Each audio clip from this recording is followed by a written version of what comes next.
In this country, the state of Utah made headlines this past week after doing something dozens of other states have been unable to do. A dozen refugee families, many of them newcomers to Utah, have something to be thankful for this holiday season. In tonight's Insight Report, news specialist Carol Makita shows us how they found a piece of home in their new community.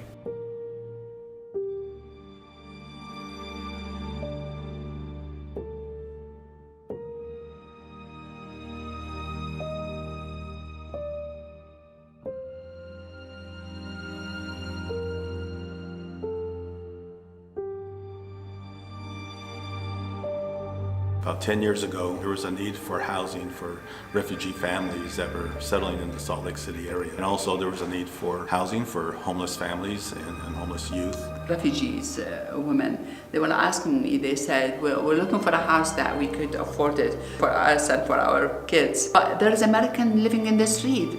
That hurt my heart. Why there's American living in the street? Seriously, they were crying. And they said, why is like this? You know, I thought this America is rich. They don't want it to say, give me better house.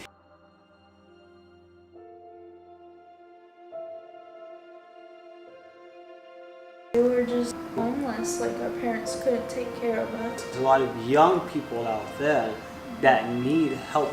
We did a lot of stuff in order just to get here. Communities like Bud Bailey need to happen. It really does.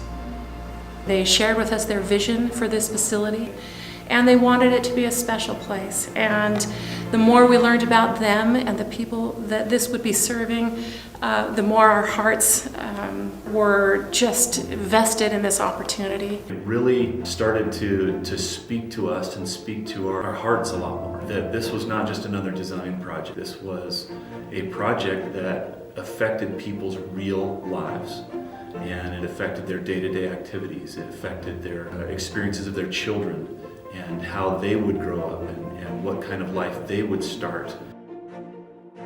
We have something over 20 different countries represented and over 30 different languages represented on site. So this gets to be this hub of culture. I think the look and feel are changing the face of that neighborhood and the impression of the public on that neighborhood.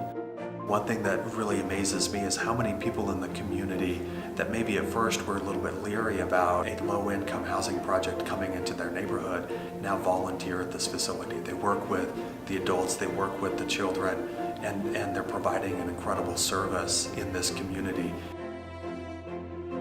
We wanted this to look and feel different than a lot of the things that are being developed around the city and around the country. The design of each of the units was really thinking about the diversity of different family types. And so we knew that the things that were common with all of those is having spaces that were open within the units, lots of natural daylighting, so the windows into the living areas are actually quite large for an affordable housing project.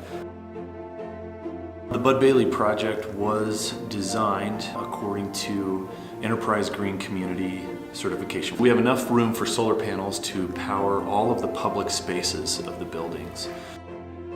So something we really love about Bud Bailey Apartments is the way that color is utilized to define space. So each floor of each apartment building has its own color scheme so that people who are unfamiliar with English lettering and numbers can still identify that they are on the correct floor of their apartment.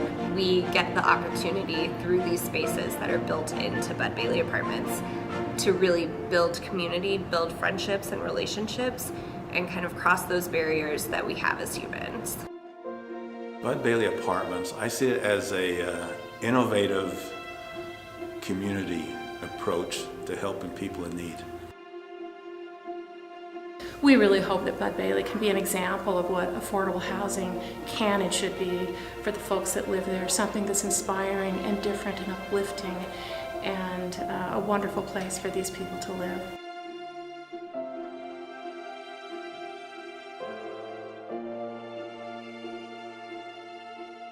I know this is such an incredible place to be, but you guys have to move here.